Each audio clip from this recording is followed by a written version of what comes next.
United 3, Leicester City 0, and we are thumping up Leicester City like we should be thumping them up again. In the cup, we slapped them. We scored 5 goals. In the league at Old Trafford, we scored 3 goals. This is maybe not the performance yet, but at least the goals are coming and we're scoring. We're scoring, and that's good. Leicester are the kind of team that we were beating 3-0, 4-0, 3-2, 3-1s 5, 6 years ago anyway. And this feels right. This feels right. The game itself, in fact, the game itself, I wouldn't say it's a game of two halves, but the first half was definitely better in terms of how we played better in the first half. Everything we did was better in the first half. The second half, the game died. The game was flat. I think Leicester ran out of ideas. They didn't know what to do. And it just fizzled away very early. It's not like it fizzled away after the 80 minutes. I think the second half almost died around about 55 minutes. I think 55 to 60 minutes when the changes were made, the second half died. We started well. We started well in the first half. We moved the ball well. We found each other for the first time. And I know it wasn't quick. It wasn't speedy. It wasn't like one touch football, but the players were finding each other. It was 2 or 3 touches, control, look left, look right, move the ball. And we were moving the ball around. And you can tell that after a while, this can actually get better. You can tell how it could improve once the players understand the spaces more, feel more comfortable in each other and the decisions that they're making, can anticipate where they're going to move and the space they're going to move into. Once we just continue to familiarize ourselves with each other, I think that can get better, the way we pass and move. It wasn't great, but at least we saw something in the first half. We saw some passing and we saw some movement. I said before at halftime that the Ugarte and Casemiro double pivot is a good thing. We've come across, or we stumbled. Maybe not stumbled on. Let's give um, Van Nistelrooy some credit and the fact that we can't stumble on something because the players are here. So how can we stumble on something where Ugarte was brought in to play this position and Casemiro was brought in to play this position? So they're playing their positions. However, I will say that it's a good thing that they're both playing in DM, and the fact that they're both defensively minded, it means that they're both proactive, as in, if there's a fire, I'm going to stamp it out. But also they can sniff danger and they'll try to deal with the smoke before it turns into the fire, which Eriksen won't be. Eriksen doesn't do that. Eriksen's very, very attack minded, very forward thinking. So when you have Ugarte and Casemiro, especially in the first half, they were all over Leicester. They did not let Leicester midfield breathe. Every time the ball went into midfield area, I felt like Casemiro and Ugarte, one of them was there like a dog just hounding the other player. And that's one thing that we didn't have. It's all good having Mason Mount. It's all good having Mainu and those sort of players in there. But we missed the steal. We missed the bite in midfield. We said many, many times last season that 3-1-6 formation that Ten Hag tried to make us play when he was making Casemiro play the lone DM role by himself. We kept saying, listen, last season, the first season we played double pivot with Casemiro and Eriksen. It was safe. They protected the midfield. Cass had someone beside him. Now, the second season, you want to play Casemiro by himself like a Rodri. No. Unless you have a Rodri, you can't do that. So it's like, what we saw today is a return back to a more pragmatic, structured football where it is a double pivot. And that defensive minded double pivot gives us good cover defensively, and it makes us clearly harder to beat. We're not conceding chances, we're not conceding goals. We look much better structured. Again, when we were playing under Ten Hag 4 months ago, 5 games ago. Listen, our midfield was like a big hole, a donut in the middle. Just one midfielder by himself. And now it just looks more compact. And that wasn't even difficult for Van Nistelrooy to do, which shows how bad a coach Ten Hag was. He could have easily made us more compact, and he did. The last 3 games of the season, when we won the FA Cup, he changed stuff and he made us more compact. So I'm happy with the performance of some of the players, the 2 midfielders, the defensive line. I've got no problems with in the first half. Dallo, I've been saying for the last 4 games now, and if he keeps playing badly, I'll say it again in the next game. He's not playing well. He's not playing well. He gave away 3 City free kicks on his side. Gave away 3 City fouls.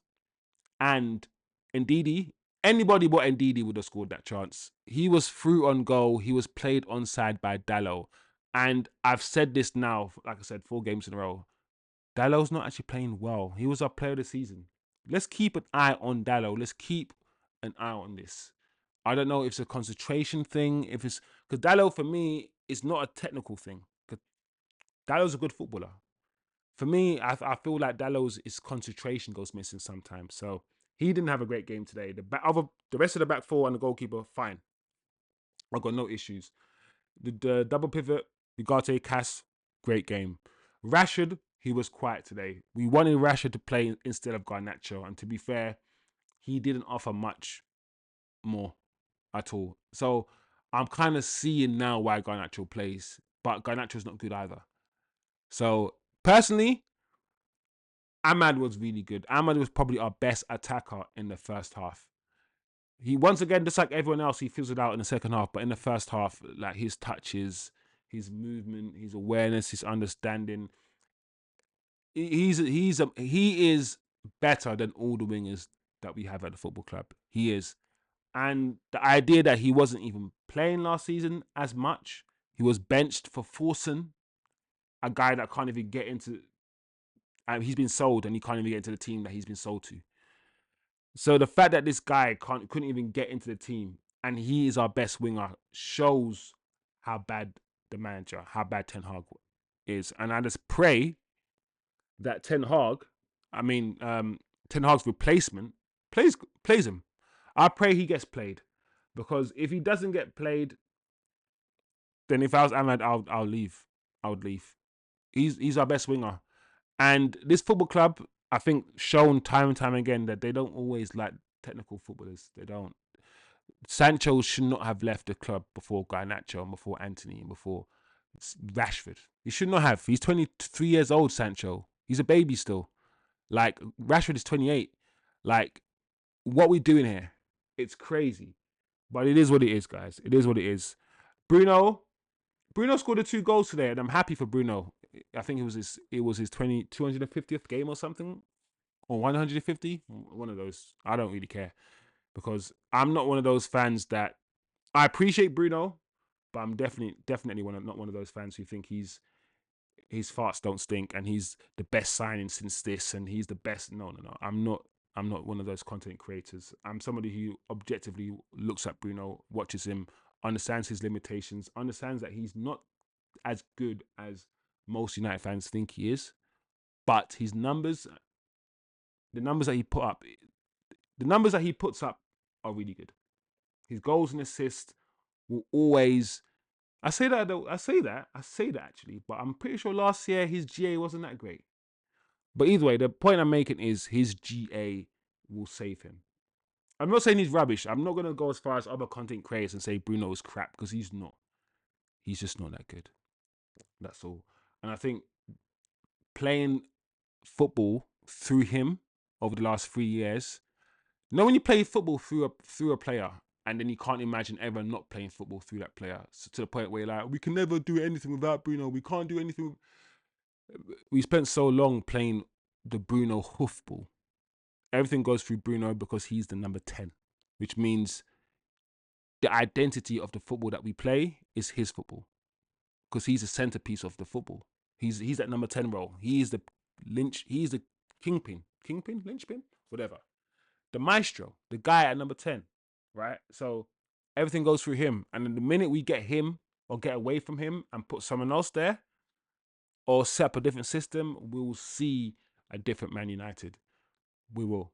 I think Bruno's been afforded too much time, too much freedom on the ball, off the ball, too much freedom to do whatever he wants, which includes running away from his midfield partners and leaving Casemiro by himself often. When you watch Bruno, especially in the first and second seasons under Ten Hag, he was often further forward than the striker, leaving a big hole in that midfield.